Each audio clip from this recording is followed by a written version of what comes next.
New World, to kick the French out eventually, frankly, to kill the Indians or at least to tame them, to prevail over the entire continent, from sea to sea, manifest destiny, the Monroe Doctrine. We will be free. We will have the New World to ourselves, free from the old powers of Europe, the tyrannical powers, but in order for all of that to work, we need to create a more perfect union, an indivisible union on the model of Scotland and England. I give lots of evidence for this in Chapter 1 of the book, America's Constitution, a Biography. If you want to see more evidence for that thought, here's how I conclude. First, this idea of the indivisibility of the Union, even though I think it was clearly understood at the founding, later generations bickered about this, and the Civil War came because some people contested this. And we're going to talk about that contest in the Civil War. It's going to be a big theme of the course.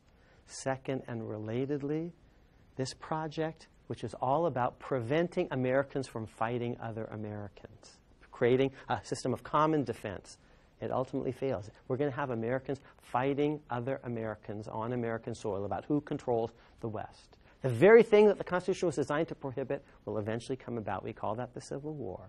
And we've got people fighting, Americans against Americans, about who's going to control the West. And that's because, basically, of slavery.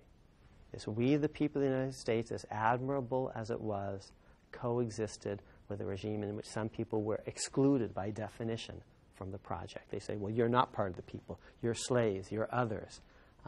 And that, in the end, will almost be the death of this extraordinary American project, this preamble project. We'll talk a lot about that in later chapters, in later lectures.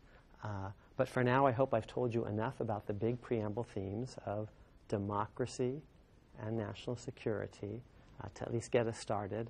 And in our next session, we'll do something a little bit more conversational and informal and complete our conversation about the preamble. Hope you can join us.